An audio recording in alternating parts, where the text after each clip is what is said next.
Well, we said we weren't going to leave it another year before we invited him on, another 2 years before we invited him on, and we could only wait 2 days. Welcome to the Anglo-Italian pod. As always, my name is Ruairi, and I'm joined by a very special guest, Joe Spagnoli, long-term suffering, but in this time, short-term suffering Roma fan.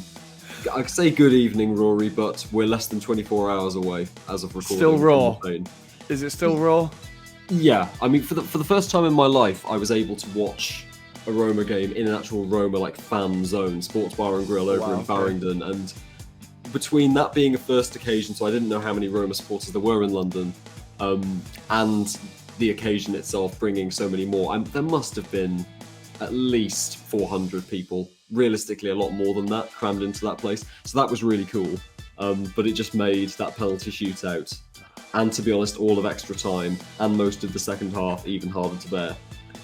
I can imagine. We're going to get into that, and I can't wait to hear both your takes on the game and how it was to be in some atmosphere. I was kind of sat on the sofa thinking, 146 minutes, is this game ever going to end? So it'll be good to see what it was like with an atmosphere around you. But before we go into that, I need to take the listeners quickly through what we're going to go through in this show. We are, of course, going to talk about the Europa League final. Aura versus Aura. Sevilla saw it out in the end. We are then very quickly going to take you through to a Serie A preview of the final weekend. There's a few games with a few things resting on it. There's a relegation spot to be decided, and the race for Europa or Conference League. We'll be taking you through that. And we will be finishing with, of course, the FA Cup Manchester final derby and how we expect that to go beyond Man City to absolutely walk it. So we are going to take a very quick break, and we will see you on the other side. Hi, I'm David Wheeler, and you're listening to the Anglo-Italian podcast. And we are back into the Cool Kids Club final. It was Roma versus Sevilla. We made it quite clear what we wanted to happen. Unfortunately, it wasn't to be. But Joe, take us through first your impressions of the game, and then we'll talk about how the experience was with the fans. The game went by very, very quickly for me as a result of the atmosphere and being around all those fans. In reality, for people like you watching on the sofa, I can't imagine many games going more slowly, not just because of the sheer amount of added time. I think you're right in saying it was well over 140 minutes, which, to be honest, is long for an epic movie these days, never mind a football match which is supposed to be 90 minutes. The first half went by very quickly. Second half, quite a bit slower as the energy seemed to die away. And then extra time, obviously, just slow, that inevitable road to penalties. And I guess go into it from here, really. Yeah, well, the first half, I thought Roma started really well. I thought they had the best of it. They were a lot more attacking than I expected. They were really kind of trying to take the game to Sevilla. Obviously, Dybala, you gave him the shout out as by far Roma's best player. That was a very well taken goal. Like a great win in midfield. I think it was a little bit lazy from Rakitic maybe, or a little bit half asleep, but it was great for Roma to jump onto it, snap on Dybala straight into the bottom corner. And at that point, it looked like Roma were going to it really looked like they were going to take this final. Were you impressed by their start? I was really impressed by their start. It's a million miles away, not just from the second leg against Leverkusen, which, as I alluded to a few days ago, didn't really count as a football match, but it was very, very different to the first leg as well. There was a verve, a dynamism to the way that Roma were playing, a directness to the way that Roma were playing that I hadn't seen for quite a while, certainly not in Serie A, where our form is absolutely disgraceful. And that the way that set piece was taken, overall, the set pieces that Roma had last night were not great for a number of reasons that we can perhaps delve into. But on this occasion, taking it quickly, Gianluca Mancini made a fantastic decision to play that forward.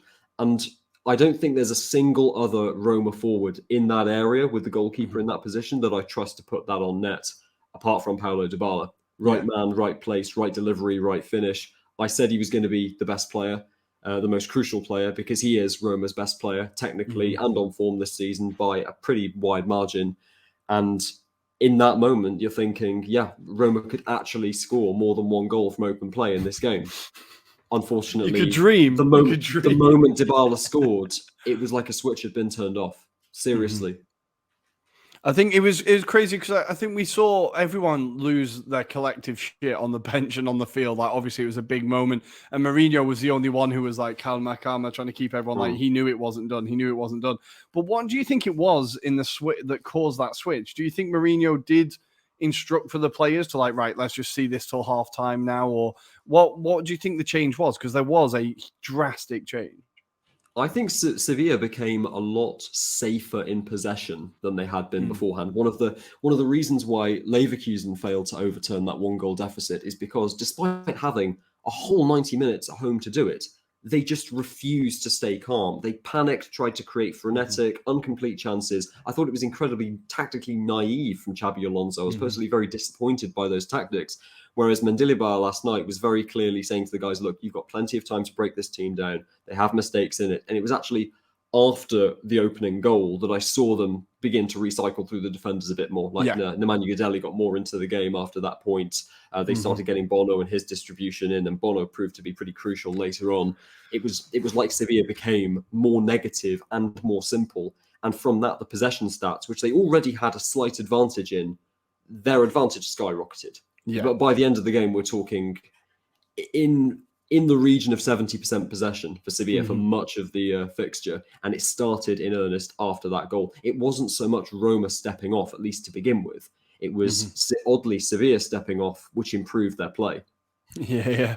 Well, it was. I saw the passing stats, and yeah, you're right. They were on like 600 odd passes, and Roma around 200, like late 100, 200 passes at some point. It did look like the misbalance was heavy, but I think there was some.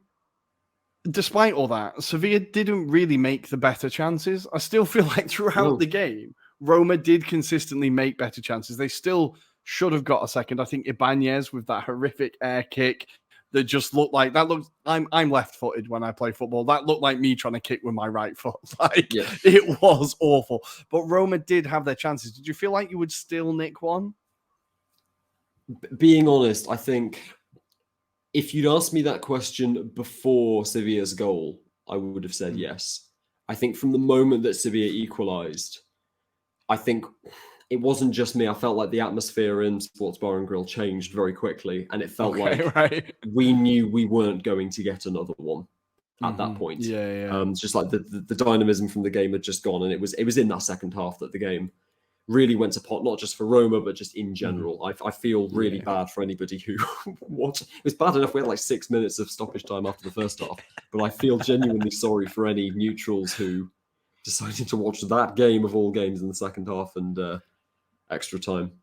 Yeah, it was. There was a few comments from Steve McManaman. We've made our views clear on that man before and what he adds to football, but he had a few comments to make about it as well. One that kind of stuck in my craw a little bit, where he was like, "Oh, certain nationalities love doing this," which sounded incredibly xenophobic. But I think it was a very difficult game to watch. I had friends in England messaging me going, "This is terrible, like genuinely terrible." My mate said he'd fallen asleep during it. I think it wasn't pleasant viewing. But we should go to the Sevilla goal, because Sevilla in the semi-final, they won because of own goals from United. So they've not really, I think they scored 1 goal over 2 ties, or 2 goals over 2 ties in the semi-finals, and now they haven't scored in the final either. Mancini had a night to forget. I think in general he played quite well, but he had 2 huge moments. Do you think he's a player that his temperament has been put into question a lot? Do you think this game, once that kind of goal went in, do you think the game got away from him a bit? I did wonder why he was starting over Diego Llorente. Honestly, I did. It makes sense in the sense that when you bring Pellegrini off, and I think we all knew that Pellegrini was going to come off at some point, and he hadn't had a good game up to the point where he came off anyway. I think Mancini's the natural candidate to become captain after him. It's pretty difficult when your vice captain in waiting, is usually on a yellow card. And I know I wouldn't say that Mancini was the worst player on the pitch. I wouldn't say he was the best player. He was the most player on the pitch. He was involved in everything that happened. Having seen the replays of that own goal, I think it's far more a case of crediting Lucas Ocampos, as I have done many times before, than slating Gianluca Mancini. That kind of own goal is 10 a penny in the top 5 leagues. And if he's ultimately, he changes his position, it's tapped in by En-Nesyri or whoever else is in the box. So I don't personally hold any ill will against him for that, nor do I hold any ill will for him for the penalty miss. I thought Ibanez's penalty miss was far more embarrassing than yes, definitely. Yeah. Dude, we'll get into that. We'll get into that later in the summary. But not a brilliant night from Mancini. If I was to identify a man of the match, I don't think this is too controversial for Roma. I would say Chris Smalling was unbelievable, Roma's best player over the course of 90 minutes. That was someone. A lot of people have made the point that Roma's XG was about 2 versus Sevilla's 1, which in their eyes means we deserve to win the game. I take a different view of it. That means that we had plenty of chances that our forwards categorically fucked up over the course of that 90 minutes and the 120, well, the extra 30 that followed, and then of course all the added time as well. I thought Ibanez had a couple of real gladiator moments, and that probably again, if we discuss Anthony Taylor, we'll talk about the penalty that I'm amazed he gave in the first place. And that was a brilliant piece of defending by Ibanez. He didn't have a hallmark mistake, but overall Smalling was handily the best centre back last night. Yeah, I thought honestly, it's I love the career he's had in Serie A, because I think he left United and he was a bit of a figure of fun, and I think anyone at United at that time was not improving. Anyone at United was coming out of that club with a bad PR, and I felt like he got really harshly treated. It always makes me think of, do you remember there was a guy who talked on the Man United fan TV when United signed Harry Maguire? And he said, Chris Smalling is better than Harry Maguire. And all the people laughed at him. And he was like, I don't know why we're spending money on this bloke. We've got Chris Smalling. He's a decent centre-back. And every time I see Chris Smalling play, I just hope that bloke is sat at home going, I was right. I was right. And he knows he was right, because I love the career that Chris Smalling's had. And I think even at Roma, he's like, the fans love him, right? He's not just in this game, but he has been a solid performer more or less since he arrived, right? So when he was on loan for that dry loan season initially, he was fantastic. The season after that, where he was signed on a permanent transfer, he was pretty bad overall, I thought, and definitely far below expectations. But since then, he's come back up to point. It's an easy answer to this question. You don't get called Smaldini unless the fans hold an awful lot of love for you. And for the most part, he deserves it. I don't think he's been our best centre-back overall this season. The first half of the season, he definitely was. And in a big game last night, yes, absolutely. It's just the obsession with like pace and stylish football that Manchester United have had over the last few years, despite not hiring a single manager that prefers stylish, pacey football. Chris Smalling is miles better than Harry Maguire and has been for quite a long time. Yeah. I think it's not even a conversation. It's not even a conversation at this point. But I think, and he almost scored. He came close a few times. He hit the crossbar right at the end. He got the header across goal where I think Bono managed to cut it out. But that was a dangerous opportunity as well. So he was a threat at the other end of the pitch as well. But I wanted to talk about, you talked about the strikers kind of squandering chances a little bit. Now, obviously, Dybala was going to come off because he wasn't fully fit. He's very rarely fully fit. He'd done his job. He came off. Pellegrini came off. And then he brought on Belotti. He took off Abraham, right? Do you feel like those... When I saw those attacking changes, I thought it doesn't feel like Roma want to score another one here, because it felt like you took all your threat off the pitch. If I may, I think there were 4 major things that went wrong for AS Roma across the game, and particularly in the second half, but across the whole game. I wasn't impressed by the play of our wing-backs in general. Leonardo Spinazzola chose a very, very good night to not have a great performance. He's my favourite player, I should clarify. And he's usually extremely consistent despite his injury record. However, he could not take on Jesus Navas last night. He kept making the same mistake. I don't know why he continued the same approach. Mehmet Jekicelik on the other side was fine, one of his better performances of late, but again, far from exciting. And then Nikola Zalewski came on, didn't make a hallmark mistake, but also was put on set pieces. And respectfully, he is no Paulo Dybala. Going forward, I didn't think the wing-backs created that much. Secondly, I wasn't there are refereeing issues to go into, but I wasn't impressed by the discipline of our midfielders whatsoever. Nemanja Matic's yellow card early on felt kind of silly. And then Pellegrini getting booked for simulation, Cristante getting booked, I think it was in the second half. That basically took out the entire central midfield. And any kind of aggressive, direct, creative play that Roma could have had was eliminated on the spot. And then more players got booked around that, right? Mancini, obviously. Zalewski with a stupid booking. And honestly, for the imbalances in the refereeing performance that we will definitely be talking about, I think the overwhelming majority of Roma's yellow cards were justified, and I was extremely disappointed in that. That's number two. The third problem is the awful quality of our forward finishing. Tammy Abraham had a really bad game in terms of finishing. He was doing a bit of good back to goal work. I'll give him that. But he had opportunities to put us ahead, and he did not take them. That scramble in front of goal. People will remember the Ibanez air kick, but Smalling should have done much better with the initial chance he had. Sorry, Abraham should have done much better with the initial chance that he had. And if you want a microcosm of Tammy Abraham's entire season, that is it. Someone on Twitter's put together a compilation of all the times he's hit the woodwork. I want to know what the hell happened to the player we had last year. Because it is not a case of you're not good enough for Serie A. He's done it before. I want to know what happened to him. But the fourth thing, the biggest thing of all, and honestly the thing I'm most surprised at, is that Jose Mourinho's substitutions were a fucking disaster. I thought he made some awful choices, honestly. I could have told, in the moment, Rory, I knew that they were bad choices. I know Dybala had to come off. He was never going to play the whole time. I didn't want him to start, actually, but he got his goal. We wouldn't have gotten a goal without him. So, fine. You made the right decision on that front. I'm thinking, great, bring Dybala off. You need a midfielder to shore things up a bit, drive forward, get the team going. Eduardo Bova's on the bench. He brings on Jorginho Wijnaldum, who hasn't played for most of the season and wasn't good after he came on. No.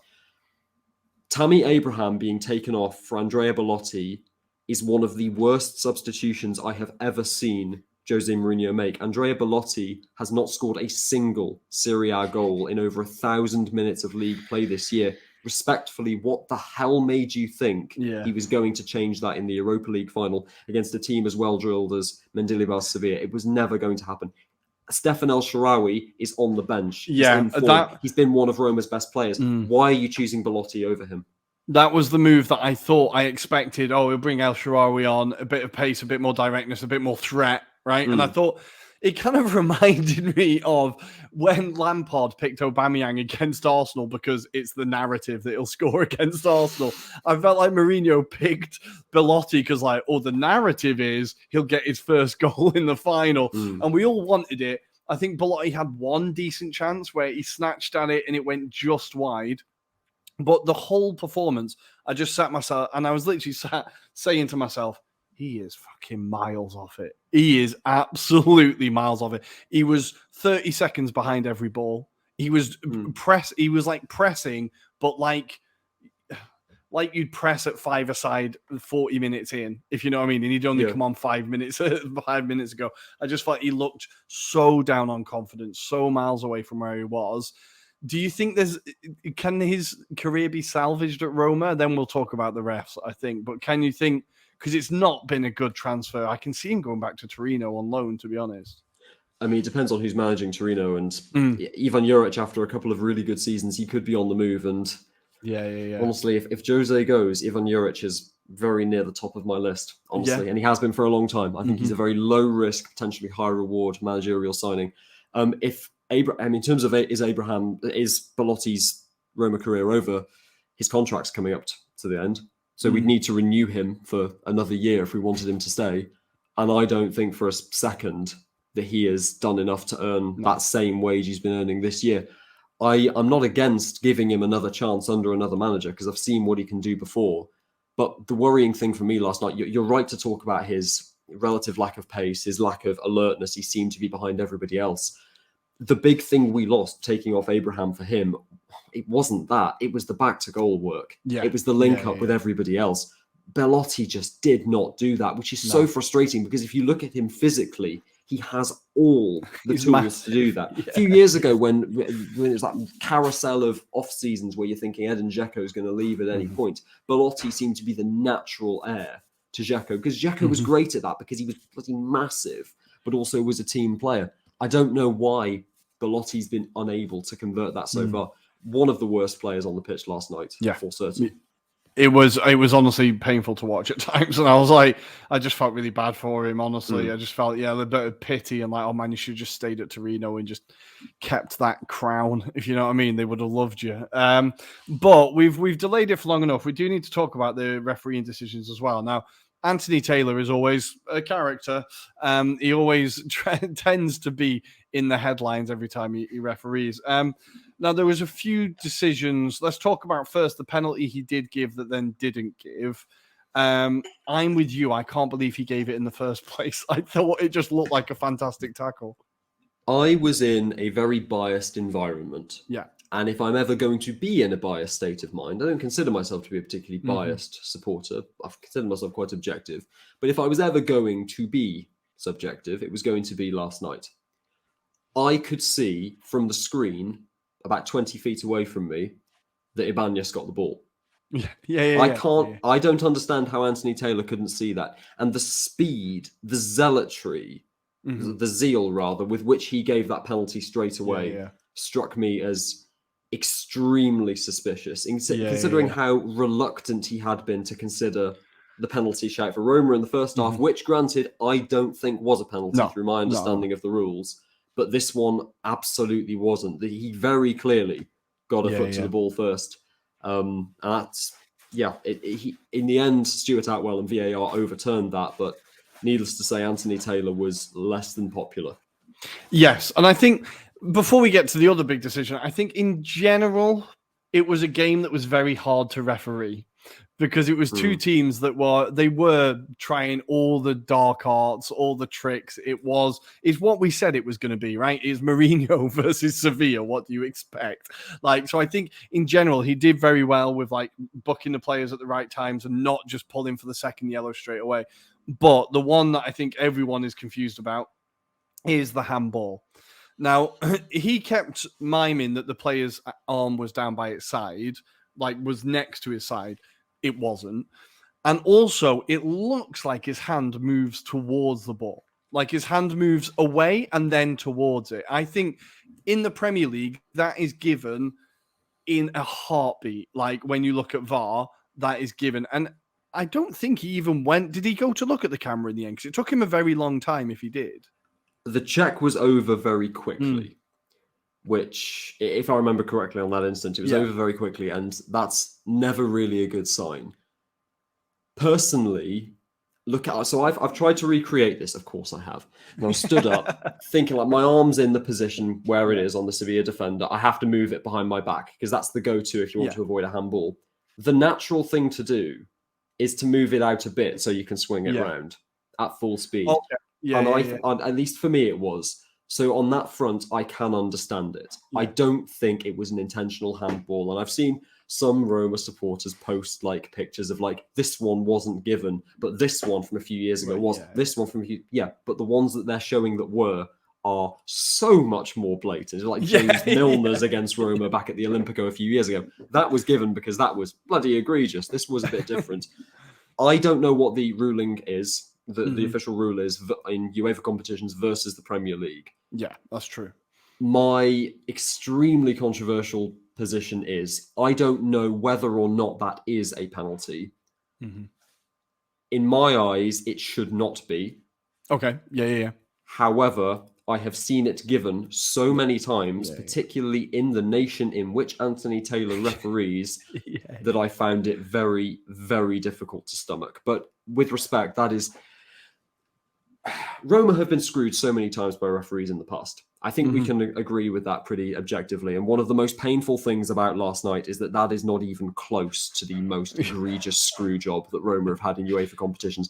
I still have nightmares, willing daytime nightmares about Černeček's performance when we played Porto and got knocked out by that VAR penalty that wasn't given. Even worse about Damir Skomina's horror show at the Olimpico against Liverpool, that a tie that Liverpool somehow won 1-0, when if refereeing decisions had gone our way, we would have gone through with about 4 goals advantage on aggregate. It was that is always going to be the high watermark.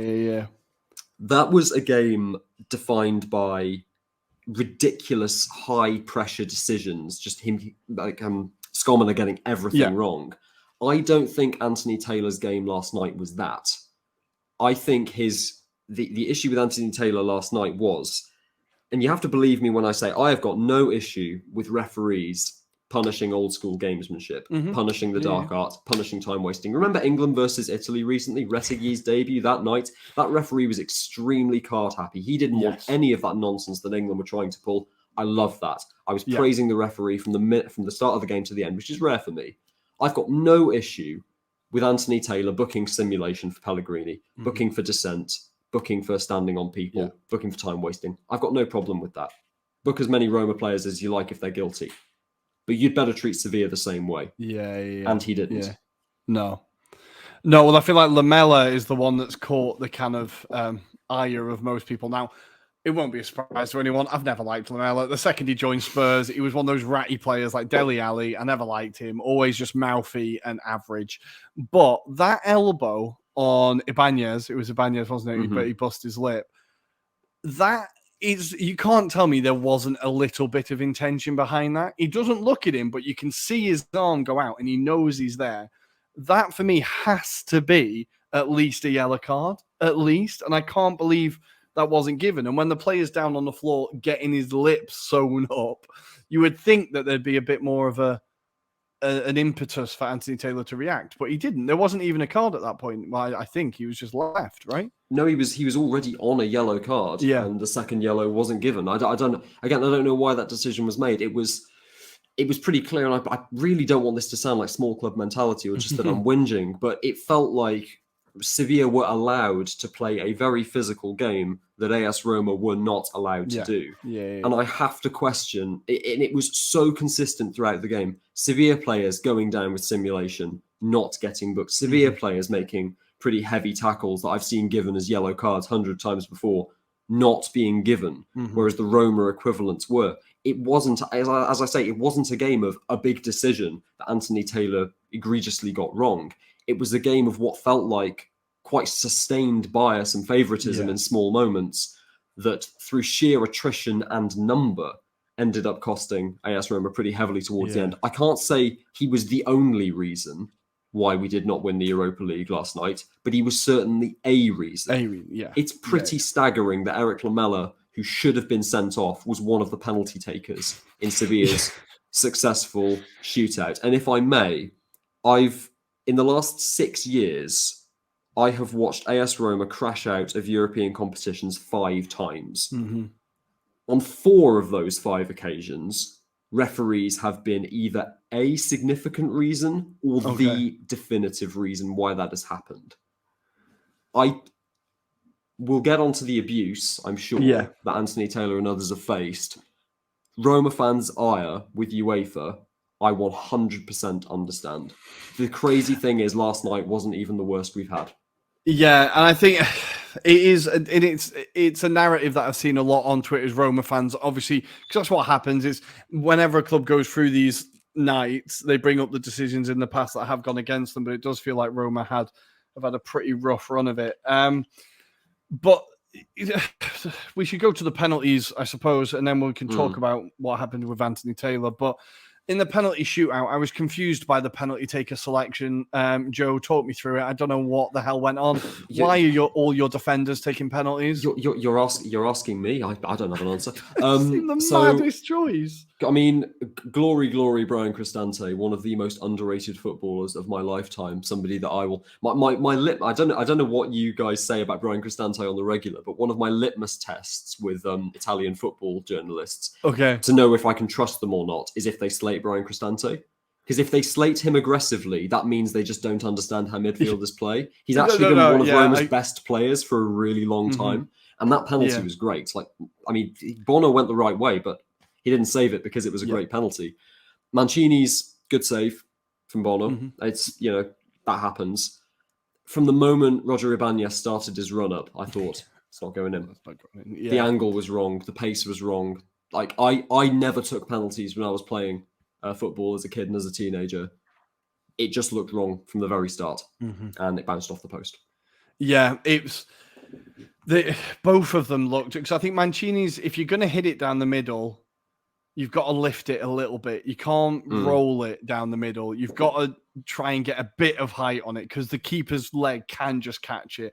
And Bono, we know from the World Cup, he's good. He's good against penalties. I think he saved a few at the World Cup as well. So I think Mancini, I was a little bit disappointed, just put it a little bit higher. And yet Ibanez looked like he was crapping himself. He looked like he was absolutely crapping himself. But I feel like there was, like, because Cristante takes penalties for you, or was your penalty taker anyway, right? Before Dybala turned up. I think, do I remember he took penalties? If he did, it was only on a bit part basis. Jordan Vertu had been our set piece taker for a long time. And I mean, Abraham took a few as well. Yeah. You go back further than that, it's Kolarov and others like that. Cristante's never been the I feel like set I've seen him piece score taker. penalties. Maybe I was in my head. But he may well have. I think he has scored a couple from set play. Yeah. So I think, but it would still seem baffling to me, because I think even Belotti, he hasn't scored all season, but from the penalty spot for Torino, he's pretty ruthless. I think he might have been a little bit higher on my list than Gianluca Mancini and Ibanez as well, to be fair. But Sevilla's penalties were very good. But I also think we need to talk about Rui Patricio, because I don't think he got near a single one of them, apart from the one he ran off the line. Rui Patricio didn't have a horrendous night overall, but I think it's also worth pointing out that largely as a result of Chris Smalling's size and positioning, he didn't really have an awful lot to do. Yeah. Going into that shootout, I mean, all of Roma's penalty takers have been taken off. Dybala, Pellegrini, Abraham, etc. Which again strikes me as quite poor management or naive management from Jose Mourinho, and he has to take some blame for that. But I think we also knew going into the penalty shootout that Bono is an exceptional shootout goalkeeper. Yeah. Patricio has never been a great one, really. He didn't get near a single one. And then obviously the Montiel penalty, the encroachment. I mean, the fans were around me were incensed. I've seen fans online. It was encroachment. Yeah. There was no argument about it. There was no discussion about it. It just was. And I think it just made it a little bit of a crueler way to end it, really. Because you think you've got that ray of hope, and then it's kind of, oh no, he gets another go. But yeah, so it wasn't to be. Mourinho's comments post-game. Now, Mourinho, we know that he loves to make it all about himself, especially after big losses. He takes a lot of the attention away from his team, brings it onto himself, releases the pressure a bit. But these rumors, well, it seems like he might be leaving. Now, he talked about the Portugal job being offered to him and he turned it down. He's going to have a holiday after Sunday, and he's going to think about it. I felt like he was finding a bit of a home at Roma, and he was finding somewhere that the city had bought into him, the club had bought into him, the players had bought into him. He was able to mold it in his image a little bit. Do you think he's going to leave? It all depends on the offers that come through. Losing Lionel Messi and potentially a couple of other good players, and with a far from secure position in Ligue 1 despite their spending, I can see PSG moving in for him to replace Christophe Galtier. I think that would make a lot of sense. Aside from them, I'm not entirely sure. I'm sure there's a few national teams that would want him. I've noticed his, at least on the face of it, superior mental state. He looks an awful lot happier in Italy than he has during his last, I was going to say 2 Premier League jobs. Let's be real. It's 3. It's like he's got his love for football back. But I think we also have to remember, and Jose will be aware of this despite the fact he doesn't want to talk about it, third season syndrome exists with Jose Mourinho, and it exists hard. I am, whether or not he stays, and I'm remarkably neutral on whether or not he stays, actually, despite this season ending up being a massive disappointment. I fear for what could happen to Roma, particularly in Serie A next season, if he was to stay for a whole year. Yeah, it is an interesting point in the third season. It does usually start to fall apart, doesn't it? Maybe he is getting out while the offer would still be there, rather than let another job get away from him. It's a shame, because I think it felt like he was really building something there. I could see him having a proper legacy there, and I think he'll still, obviously, like, if he leaves, he'll be fondly remembered in general. I think Roma fans will always be delighted about the Conference League and stuff, but I really expected him to be there a little bit longer. But he did hang around a little bit longer, as he hung out in the car park to heckle and scream abuse at Anthony Taylor. Not the first time he's done it, but since that, as Anthony Taylor and his refereeing team were trying to leave Budapest Airport, there's been Roma fans that were trying to attack him or get to him shouting abuse and stuff. And there's been a lot of hand-wringing online about people being holier than thou and about this. But I do think that Mourinho should have a case to answer about stoking the fires here and knowing what football fans are like and what ultra groups are like and what online people are like. Does he have a responsibility to be a little bit more grown up than this? I mentioned the cult of Jose on the last podcast.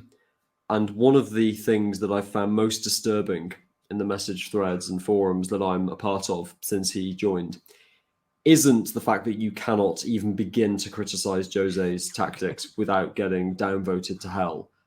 It's the amount that people love when he gets suspended, when he throws abuse at the referees, when he stokes the fans up. I don't understand how that benefits AS Roma at all. How does Jose Mourinho getting suspended for 2 games help us? I just don't understand that mindset whatsoever. Granted, our record with the assistant coach in, whether it's Sacramento or Forti, was actually pretty good over the course of these 2 years, but still, we shouldn't be celebrating that because the league form's been so bad. I'm dancing around the subject. It's not okay at all. Yeah. And yet you have to wonder whether all that added time, all those bookings, you have to wonder whether the style of game management, not necessarily tactical management, but game management from the likes of Mourinho is being phased out. Yeah. Now, obviously, as a Roma supporter, I would be expected to defend Jose. And over the course of this season, watch me give a damn how we get to the Europa League final, as long as we've not done anything criminal or dangerous. However, as a neutral, I can 100% see why you'd want to stamp it out. And if Jose Mourinho's got anything to do with why those fans decided to try and attack Anthony Taylor at the airport, then he does have to answer for it. Yeah. I think you're absolutely right. And I think 2 of his coaching staff again got booked last night, right? And it was like the antics on the bench were a bit mad. Now I know the Sevilla bench were equally at it, and I saw the player who later came on, Jordan, with the accent. Jordan. He had a few words shared with Mourinho as well. It feels like but he's trying to get the coaching staff to do this. He's trying to get that kind of over aggressiveness. I don't know. I think because at first I was like, oh, this is quite funny. This is quite, like scenes. Oh, this is like a novelty. And now it's a bit like, okay, what are you actually trying to do here? Because it just feels like referee intimidation at this point, which if it was in another league, if it was in if we saw it in Romania or Bulgaria or something like that, we'd be going, well, this is a bit dodgy. If you saw it in Romania and Bulgaria, Steve McManaman would definitely have some choice words on the commentary about it. I've seen an awful lot of reply sections and threads today, non-Roma affiliated, obviously, slating the behaviour on our bench. And obviously, it's pot kettle black from Sevilla fans because I thought their behaviour, especially as the second half drew on, was equally bad. And we didn't see, thanks to BT Sports' fantastic camera angles, we didn't see exactly how that brawl between the two benches started. But it looked like Jose was responding to something rather than stoking something. However, obviously that's on the bench and Sevilla should be criticised for it. But when it comes to their on-the-pitch antics in extra time, going down, simulations, trying to drag it out to penalties as much as possible, find me a Roma fan delusional enough to have an issue with Sevilla doing that after what we did against Leverkusen, after what we did against Feyenoord, after what we did against Sociedad. I'm sorry, I cannot bring it in me to criticise Sevilla for giving Mourinho a taste of his own medicine, so to speak. Yeah, well, I think it's unfortunately not the end we wanted. It wasn't the result we wanted. 3 Italian teams in final, so far 1 down. We're hoping that one of them gets something. We have to get one of the Italian teams has to get something. I'm hoping with all hope that it's Inter, because I do want West Ham to win against Fiorentina. I apologise, but I'm really hoping Inter get the job done. I'm sorry we couldn't do this under happier circumstances, Joe. But looking ahead to next season already, because the season's basically done, if Mourinho does go, and it's looking increasingly likely, who do you expect? Who would you like? You've mentioned Juric already. What direction do you expect the club to kind of go in if Mourinho does leave? I think we have to adapt to very challenging financial circumstances. The FFP constraints that have been imposed on Roma as a result of Jose's spending in his first season. Let's not forget. And I've read the figures, and those sanctions, they're legitimate. Roma did overspend. I'm not going to again. I'm normally the first to criticize FFP, but on this occasion we deserve it. We're going to be constrained by those, and thus we need a manager who isn't so much a stooge of the chairman, because the Friedkins don't really operate with that level of. They're not like a Aurelio De Laurentiis, right? Yeah. They're not trying to have such an oversight on it. They're remarkably quiet owners.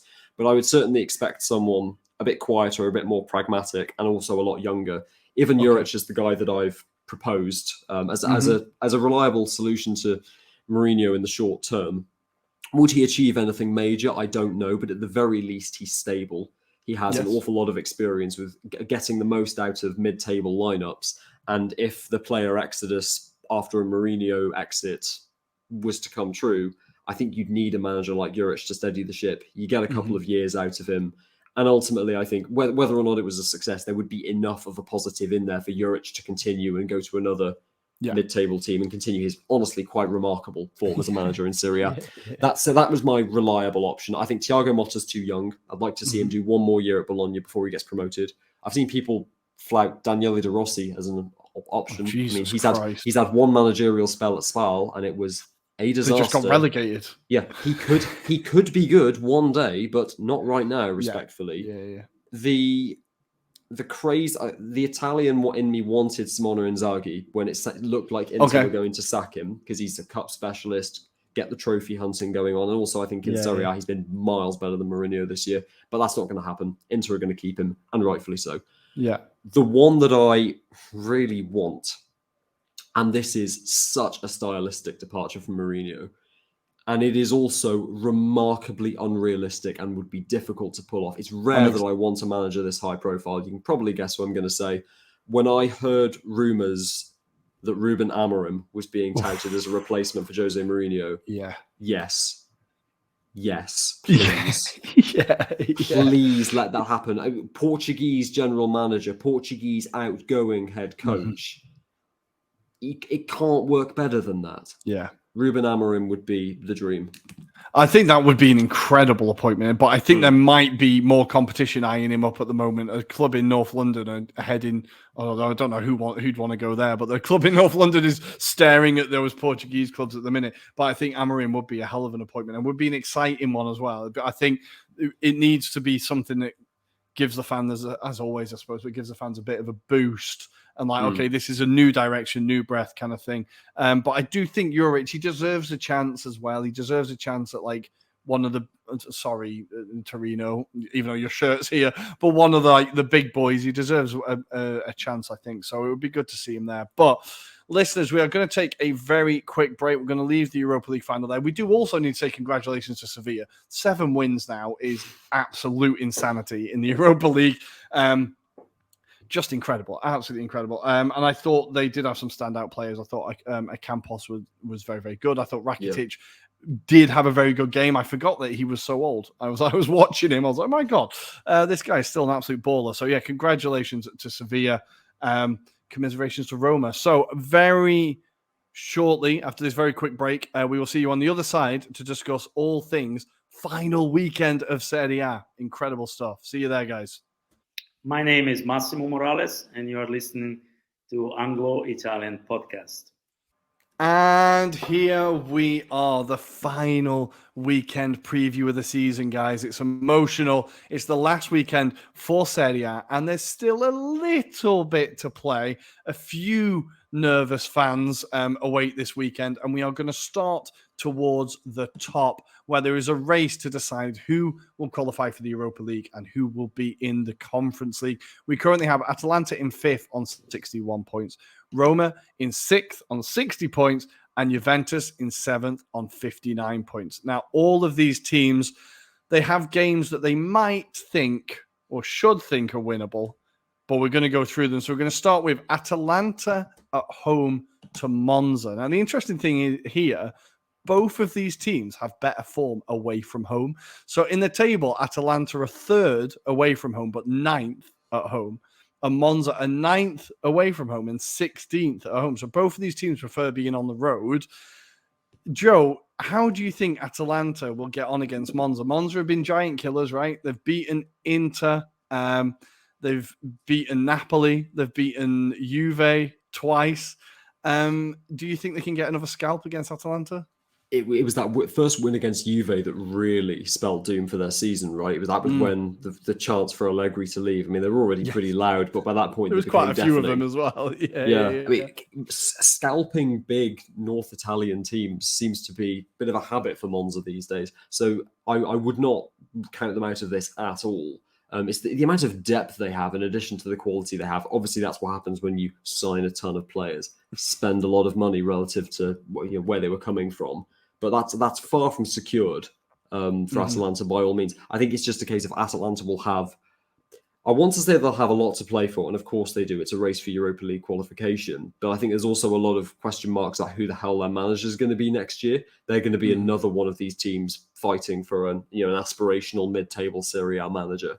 So you have to wonder about squad harmony going into the final game. But that's been one of the stories I've heard about coming out of Bergamo this year, is that it's often a sign when a manager perhaps isn't as committed anymore, but that's extremely unfair.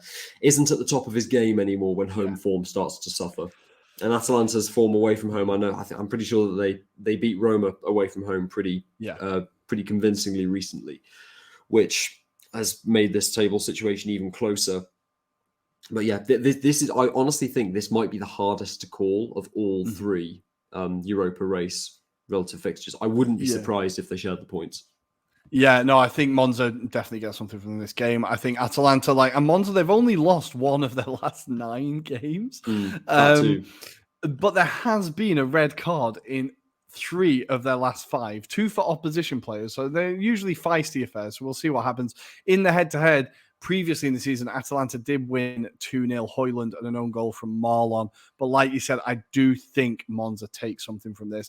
We're going to go next to your beloved Roma we're going to go next to Udinese versus Juventus. That's where we're going to go. Going to continue going up north.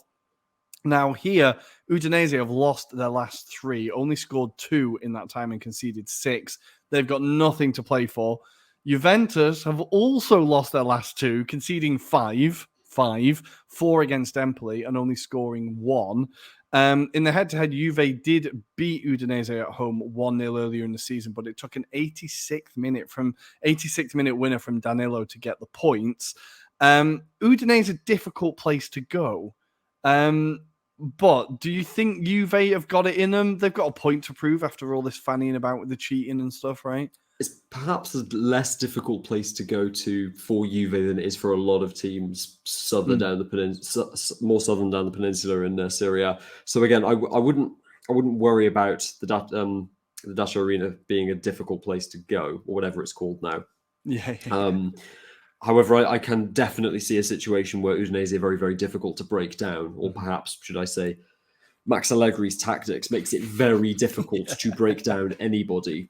And Juventus's form recently, I talked about this on the last podcast. It's just absolutely staggering ever since that points deduction was reinstated. And even though it's lesser than the one they had before, it's like all the energy and hope whatever hope was left with Max Allegri's style has just disappeared overnight in that side. But they've come up against teams recently that have been doing relatively well. You cannot say that about Udinese at all. This has been one of the worst seasons I've seen from Udinese in quite some time. At least whenever I've seen them. It was weird because they started. Generous. Yeah, sorry, because they started so well, and I remember up until pre-World Cup, I want to say they were 5th or 6th. At the very beginning of the season, they were up in 2nd and 3rd. And you're like, yeah, okay, well, that's not going to last. But I think towards the World Cup, they were still pushing, and then all of a sudden, it just fell off a cliff. And I think the second half of the season has been very, very long. Very long for That's them. What makes it so much worse for me is the fact that it started so well. It's the scale of the disappointment later on in the season that makes it so bad. No, exactly. And I think Juve should get something here, but as I said, Udinese have now drawn at home with Lazio, Napoli, and they've beaten Inter Milan and Roma in Udine. So I think maybe there's a surprise up their sleeve, but we do need to go to the last game, and now it's time for your beloved Roma taking on Spezia. So here we go. Now I think these might be the two least informed teams in the league. I think potentially. Sassuolo's form is Sampdoria don't count, but Sassuolo's form is absolutely count, yeah. Sassuolo's form. Sampdoria have been in Serie B since October. Let's be honest. Sassuolo's form is absolutely horrendous. They and Sampdoria are the only other teams without wins in their last 5. But also Spezia, the scale of that humiliation at home to Torino. Mm-hmm. I don't whether or not it's weighing on their minds. It should be. That game was bloody horrendous from start to finish. But again, like, you're coming up against a Roma team who are shattered, shot on confidence, desperate after that all or nothing game translated to a whole lot of nothing for next year. And I said it a few nights ago to you, Spezia are exactly the kind of bogey team that could come from behind to beat Roma in the last 10 minutes. I'm not a betting man, but I can't imagine the odds of Nzola scoring a goal are even that good. Mm-hmm. Yeah. I think they're not going to be as long as you'd hope. Spezia have beaten Milan and Inter this season, but crucially that was both at home. I watched the win against Inter live, so that was fun. Yes, yeah. God, Inter have absolutely thrown away some games this season. They really have. The head-to-head between these, Roma won the last game 2-0 in Spezia. El Shaarawy and Abraham getting a goal. Feels like there wasn't many of them this season, so maybe that was one to remember. But that takes us neatly down to the relegation battle, because Spezia fighting for their lives at the bottom of the table. They are on the same points as Verona, both on 31. Spezia currently on 17th, goal difference of -30, and Verona in 18th, goal difference of -26. But Verona are away to Milan. Milan, nothing to play for. Verona, we talked about it on Monday, that they have got quality. They just cannot score goals. Now, I was looking for the last time Verona won at the San Siro against Milan, and I honestly couldn't find it. But the last time Verona beat Milan at all was in 2017. And I get this, the goal scorers, I forgot this guy played for Verona. Caracciolo, Moise Kean, and Bressa getting the goals. Yeah.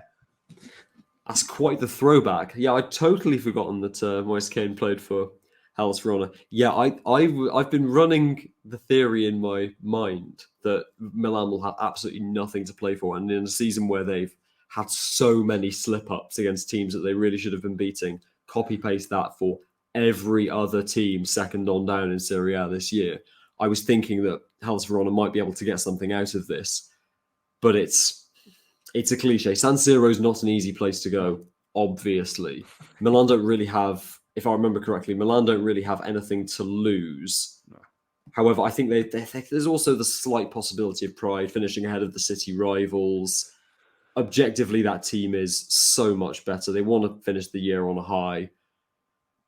I wouldn't put money on Milan winning because of the circumstances that we've covered. Yeah. But again, I find it very hard to be confident in Hellas Verona specifically going into this game. Montipol's the kind of goalkeeper that would really struggle with some of the like the accuracy of Milan's forwards, Raffalau in particular. Yeah. No, I think, and it's also it's the other end of the pitch, like we said, that worries me for Verona. I just can't see them scoring more goals than Milan. Like, I see that if they get one, I think Milan wake up and get one, and then Verona are like, okay, well, that was our one. We've had our one. We're done now.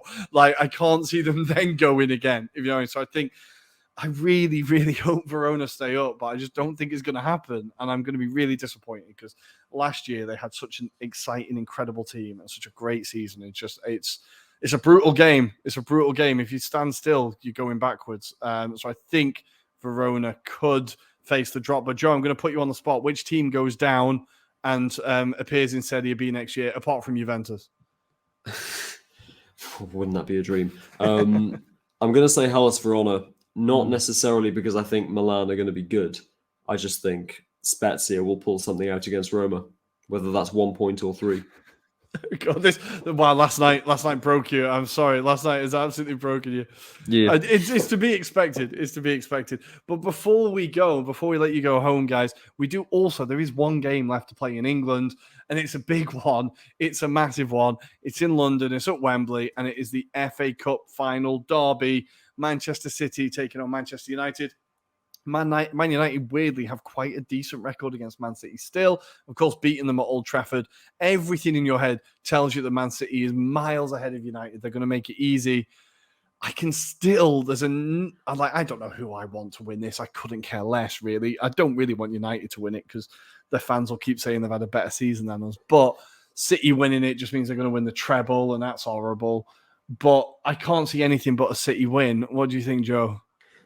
I can see the fans getting behind Manchester United because London is where most of them live.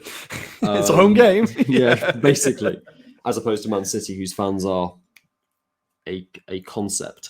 But yeah, again, I want this game to be interesting, right? But all I can, and this is a very, very different fixture. All I can remember is doing live commentary at a student radio station for when Manchester City played Watford in the FA Cup final. And which was just one of the worst finals I've ever seen, just goal after goal after goal after goal. And granted, Manchester United are so much better, but again, it's not like they've been in great form of late. No. There's been a lot of talk about like the Ten Hag honeymoon period being over. How people can say they've had a better season than Arsenal. This isn't just me sucking up to you, like just respectfully, no. I don't know. But yeah, I would say a City win. And it feels weird that people are talking about the treble like such an inevitability when they have literally got 66% of that still to go. But I would be, I think 70-30, I would say Manchester City win inside 90 minutes. Not because Manchester United are bad or because they're a bad cup team. Although I thought Brighton were better than them from what I saw of that game. Yeah. It's just the absurd metronomic form that Manchester City are in at the moment. You just can't bet against them. No, it was, and I've said it before, but like when Arsenal were in the title race, I said we need to be absolutely perfect because they are going to go on a winning run that's going to absolutely destroy us. And they've now 17 wins in a row. I think it is 18 wins in a row until they lost against Brentford, right? Which of course they bloody did. Well, yeah, the form they are in is absolutely frightening. It's the 2-11s that they have that are just absolutely world class. It is like the levels that they have shown. And I think people have talked about the inevitability of it because it has. Like I said, I really want Inter to do it. I really want Inter to do it, but I can't see any team beating them at the minute. Like in a game that matters that they want to win, I just cannot see it. They've hit a ridiculous level of quality. And would it be funny for City to take the treble away from United? You know, be like we did it as well. That is pretty funny. It would be fun. It would be fun, and I also think very, very justified for people to finally be able to look past that treble-winning team, which did not accrue anywhere near as many Premier League points as teams since then. And in a time where the Premier League, relative to other leagues in Europe, was far worse than it has been more recently as well. Yeah.